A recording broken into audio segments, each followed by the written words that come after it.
welcome everyone to Luke's podcast, Doing It for Attention, not being hosted by Luke Bartram for the first time, but instead what I would like to consider the Steve Mulhern of hosts. So most people will lean towards Luke being the Ant and Dec, but I think everyone would agree that Steve Mulhern is the better host and would choose him if they could, but Ant and Dec always get the limelight. So that'll probably get cut because it's cheesy and stupid, but we'll see how it plays out. But joined today by Mr. Craig Jackson, who is currently CS lead, and I'm probably underselling that, at PLEO. He is a speaker at so many different events, including probably another 150 later this year.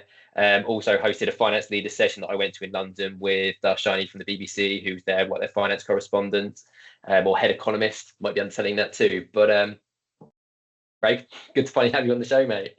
Yeah, thank you for the invite. Very excited about today. Good stuff. Well, I mean, I guess we always start, and Luke's had a habit of throwing a random question, which I'll save till the end. But yeah, we always start with a bit small. How are you finding things at the moment? How's being a speaker at every single CS event at the moment? Look, you never get bored of these things. We're just very grateful to be involved. Very grateful that somebody out there finds some value in some of the things that I get to say. So for me, it's always very, very, very exciting. And as I was saying earlier, I'm encouraging my team as best as possible to focus on their own professional development by doing some of these things. So I think leading by example is kind of a must in this scenario. Good stuff. Do you see much else that there's a hectare, and I'm going to keep it decent, of CS podcasts out there? I think I've even linked a number. Are there any that you would say are really worth sinking your teeth into, or any you'd be really keen to jump on? Not to sell other people's podcasts, but I'm not at the level where I can afford to not. So look, there's some incredible content out there, and I what I tend to try to do is share a piece of meaningful content every single Wednesday in my European leadership team or meeting, and we'll dissect that and we'll look at different takeaways or what we can apply within our team, what potentially we're missing. But one that we're listening to quite a lot at the moment is a podcast called The Product Manager, and there's a lot of very meaningful insights in there around how collectively and collaboratively you can make progress through chasing a common goal. So anything that revolves around drawing a team of different disciplines and skills towards achieving something together is generally top of the list for us at the moment. Cool. Okay, well, I'll get that linked, and we'll certainly share that in the comments when we get to that. So I'm kind of preempting stuff, but all good. So you've been in CS for many a year. I'm sure you've seen many evolutions, many versions of it. But talk me through, what got you into CS and how we got here. Crikey, that's a journey, and we've only got so much time, so I'll try to do a cut down version of it, right? So I think, look, you live in Wales. We aren't blessed with an infinite number of FTSE 250 organizations. So I think, in the earlier part of your career, for me, it was, I loved the idea of progress and progression, but I remained very market and industry agnostic. So originally falling on to customer success was actually a complete accident. But if there's ever a discipline that I feel that has been built for me, it's definitely it. So ultimately spent the early part of my career in sales, and I absolutely loved it. It was, put me in a room where I can decide upon my own paycheck, and I'm going to have a great time. And I certainly did. But I stepped out of it in my late 20s. I took over as head of commercial for Ospreys Rugby, which, being Welsh and growing up in that region was kind of a dream job for me. And I was in there for quite a while, but I had this opportunity to step into my first SaaS organization, and they combined recruitment, which is where I started my career, which I absolutely love. So big shout out for everybody needs, with finance and a SaaS platform. And I thought, wow, I studied IT in university. They fund a lot of IT technology projects. Couple that with recruitment. I know this world. I can do this. And I found myself taking over the original account management team, which essentially evolved to a CS team in no time at all. And that was my kind of first experience. And what a company that was to work for. I mean, when I joined, we were I don't know how much of this I can share, but we were around about 30 million. We can get it cut out if it's not allowed. Well, we'll find out if the CEO messages me, right? But then we went all the way to 660 in a matter of 3 years. So we were one of the fastest growing companies in Europe and the UK. I think we were up there with Deliveroo at the time. Backed by the founders of Bebo, some major investors across the UK, and it was an incredible journey. So that was like my first experience as a sort of a CS lead as such, going through that kind of vast expansion. It was pretty incredible. COVID hit, changed a lot of people's careers. Managed to have two great roles in between before landing on PLEO and what I affectionately label as my second home today, because I love coming to work. So yeah, and you've had a real journey. I guess you've seen a lot coming through PLEO because they've been on some serious growth in the 4 years you've been there. Yeah. I mean, how has that been, those 4 years? I mean, one thing that I remain proud of the team is that we always adapt to the needs of the organization. Right? The needs of the organization back when I joined versus where they are today, just completely different. So we've seen numerous different iterations of the team since I've been in play. We've also, the majority of the team that started the journey with us are still here today. So it just goes to show that everybody that we've brought on board has adapted and grown with the organization as we've gone along. And I'm really proud to say that we've kept the customers at like the center of our focus since the day we started and until now, and albeit for as far in the future as they'll keep me. Good stuff. And I know you guys have got an exceptional recruitment and talent team, because not for lack of trying, I've not been able to find a way with you guys, but they're doing a good job. And I guess when you've got a good brand, when you've been in a good growth journey, you've got a good solution, that the talent comes to you, I guess, doesn't it? And you've got some exceptional people in the business already, and I'm sure you'll continue to see that. So yeah, look, I think we are very fortunate. I mean, the organization, it does attract a lot of talent, and I'd be lying if I said that these weren't the smartest people that I've ever worked with, because they definitely are. And some of the solutions that the team have created since I've been working has like genuinely blown my mind.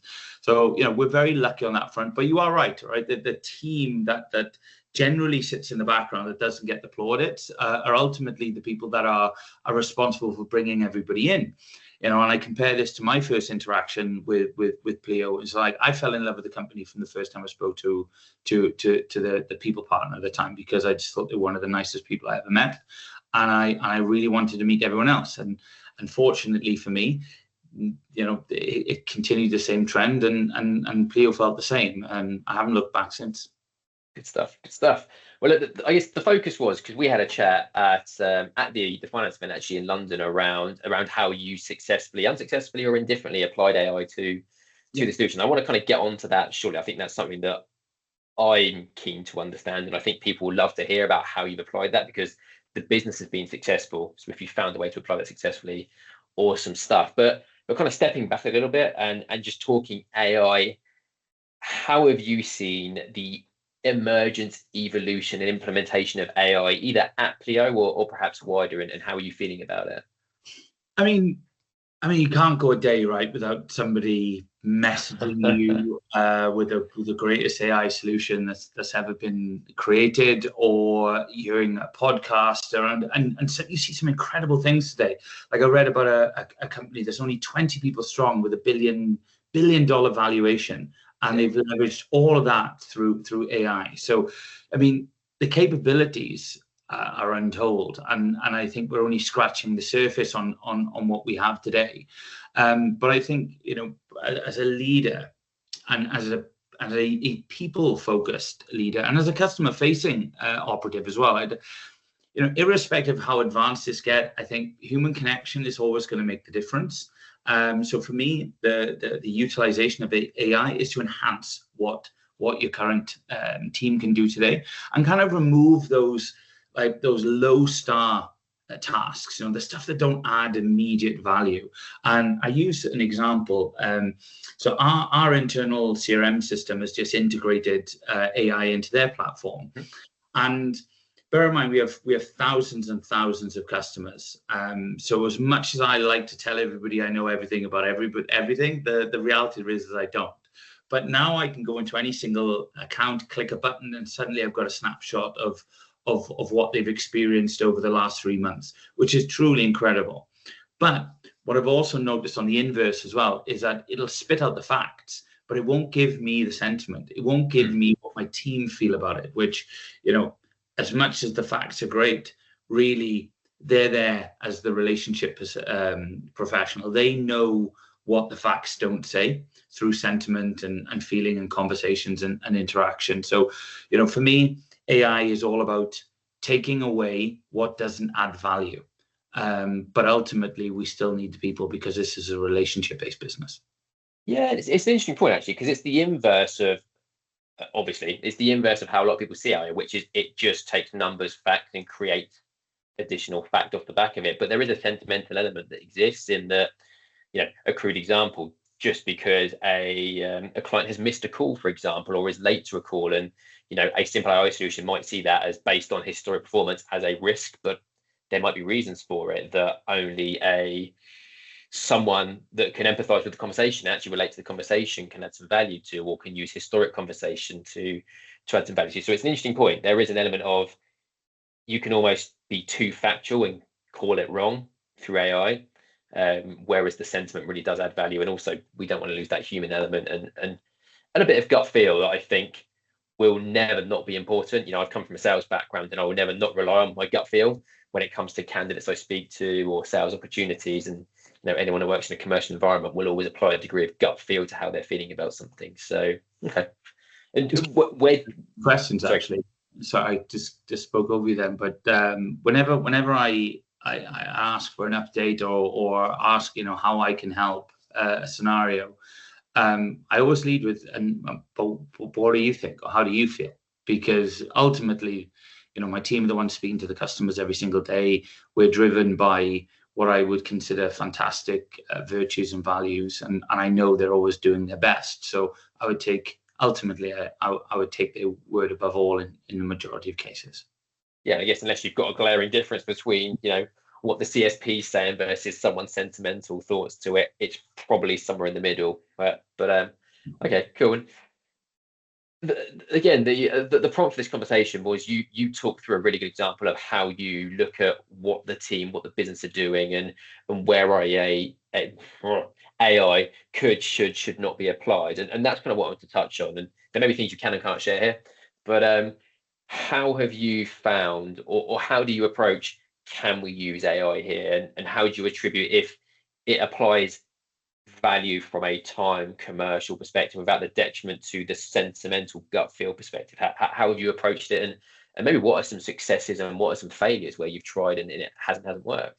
Yeah, of course. I mean, I'm biggest believer in knowing what not to do is equally as valuable as knowing what to do, right? I think as a byproduct, the whole concept of AI is just absolutely, it's been like a rocket ship, and there's been so many different cases where people have applied it and won, but not so very many. There's not so much sunshine on the amount of cases that they tried before they got to that win, right? So here where we are, we've employed an engineering team which are specifically focused towards AI as a kind of future dependency within the product moving forward. But one thing that I really do love about it is the fact that we haven't just rushed to just put something in.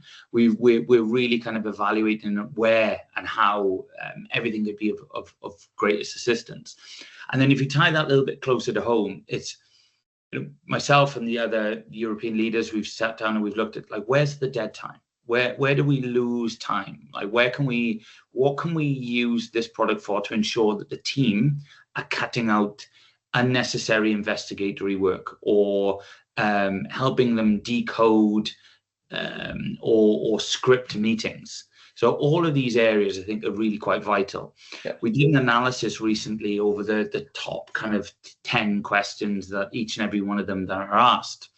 And we've looked at ways in which we can use our internal platform, affectionately known as PLEO, that is tied to all of our data platforms and all of our different walkthroughs. How can we use that to cut down the speed it takes to answer this question?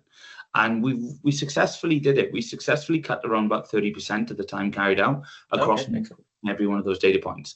That hasn't mean that the size of the team hasn't changed. Like, we haven't lost anyone as a result of using this, but what we've done is we've given them the opportunity to spend more time where it matters, which is physically speaking to the customers, rather than kind of writing meeting transcripts or. Yeah, and compound effect of that is, if every CSM is saving an hour a week because of that change, that's a lot of hours saved, firstly, and then you can attribute that to kind of commercial benefit. Look, there's a cost to implement this, but there is a cost benefit to our clients in terms of additional value time we're adding to our clients' experience. So that's pretty smart. Yeah, 1,000%. Thank you very much for that. I mean, we ultimately, what do we also need to do? We need to create a linear chain between acquiring customers and needing to apply headcount. I mean, that's not to say that any organization would ever want to take away headcount and rely purely on AI, but how can we potentially have more assets under management than we previously would have been able to handle, and be able to do that successfully using tools that ultimately free up time to do what you do best, which is to manage the relationship. AI can't do that, but people can. But ultimately, in order to do it effectively, we need to make sure we're giving everybody the best chance to put them in the right place at the right time with each and every one of our customers. We've even utilized other areas using like machine learning and various different kinds of risk or adoption triggers to ensure that we can speak to customers at the right time. So we know they're experiencing something that either going to be a benefit to them or a hindrance if we don't intervene. So things like that have been a real game changer for us internally. Is there anything else? So you and the European leaders are like, where is time being spent and lost consistently, and can we use something far more intelligent, technology-wise, not human-wise, to resolve or bridge that? Is there any other approach you guys take to identifying where AI, machine learning, or tech, I guess wider tech, can come in and bridge a gap that exists in the customer journey, but I guess secondly to that, in how the CSMs are allocating their time? Yeah, I mean, I don't know if it's quite revolutionary anymore, but it certainly was when we started working on it anyway. But one of the bane of my life working in CS over the course of the last 10 years has been such an unnecessary focus on customer health scores, when the reality of it is they're arbitrary calculations that are decided upon what we think rather than what a customer feels. And using kind of a degradation analysis across thousands and thousands of customers, we can use data to truly engineer, like, when are the earliest chances a customer can go down a slippery slope, and at which point can we intervene?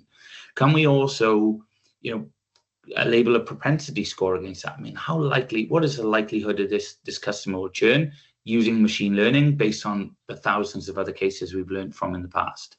So those are two other really, really cool areas that we've leveraged AI. But ultimately, as I said 1,000 times, it really comes back to the person. Like, once you put that data in their hand, it's like, what do you do with it? Because you're the only one that can influence that outcome. How's the CS team been? So obviously you and the leadership have a really clear picture of where can we fill gaps. What about the people, the CSMs effectively, those, because there is a fear of AI reducing volume of jobs, changing jobs, developing jobs, and it's an understandable fear, right? It will bring change to roles, both for the better of some and the detriment of others. How have the CS team felt about the emergence and the attempt to implement, and I guess how are you guys approaching that? So I mean, the short answer is the team lead it. So we are big believers in the concept of Measure What Matters, or the book by John Doerr, and we structure a lot of our quarterly and sort of biannual goals, objectives around the setup from that book.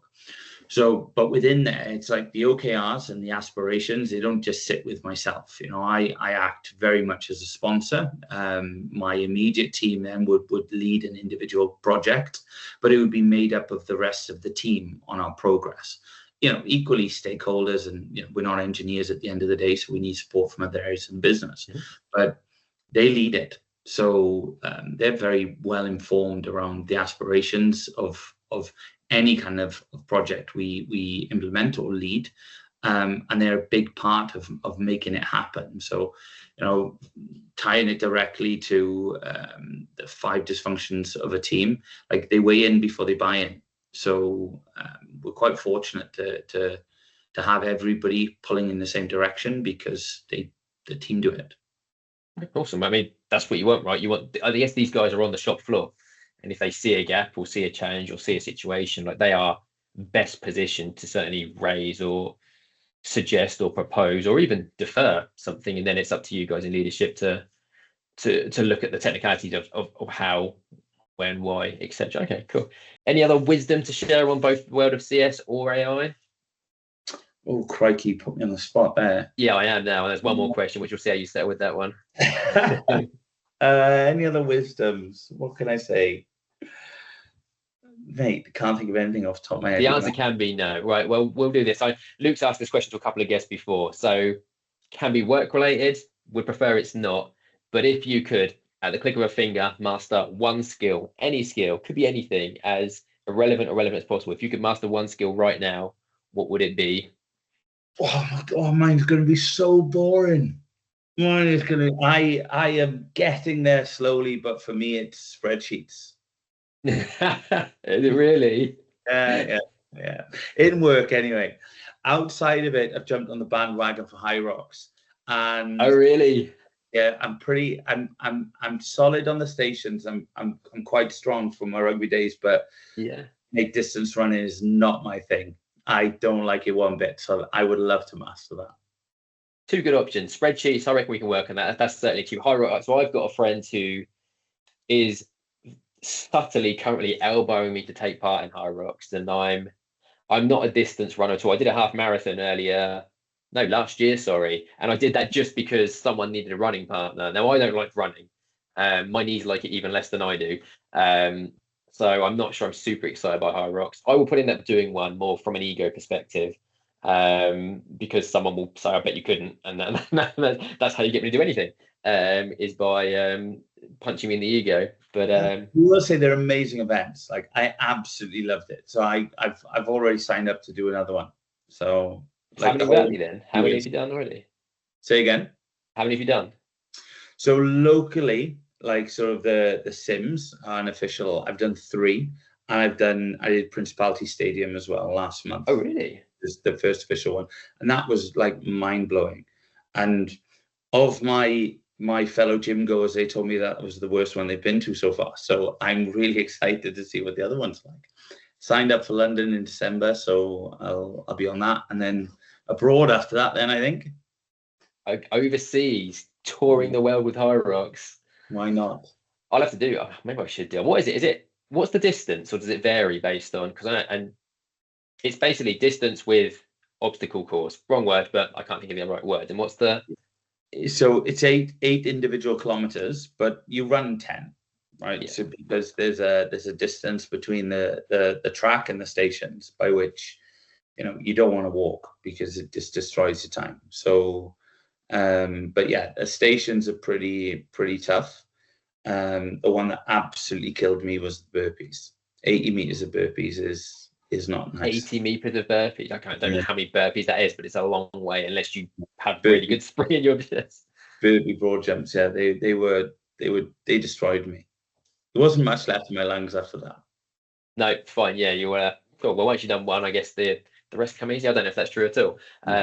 No, cool. Well, there you go. Spreadsheets and High Rocks, two very good. So previous answers have been cartwheels, I think was one of them. So nail a cartwheel.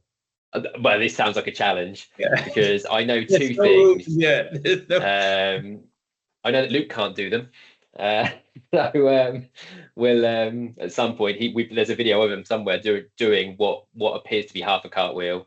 He's strong, he's not limber. So cartwheel's not his thing. But nor can I. I've tried doing it and no better. So I'll kind of just sit in the sidelines for that one. Fair. Good, man. Cool. Well, it's been half an hour-ish and a pleasure. Nice to finally get you on a podcast, mate. So I'm sure we'll catch up soon. But I don't know if there's anything else you want to kind of throw on and plug. We'll get that. Otherwise, it's kind of coming to a close. Mate, absolute pleasure speaking to you. Really enjoyed it. It's been fun. Good stuff. Cool. Well, in which case, I will no doubt catch you soon. But for the time being, I will leave you to it, mate. Have a good one. Good stuff. Take it easy, mate.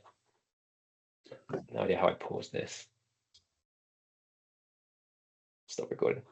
There you go.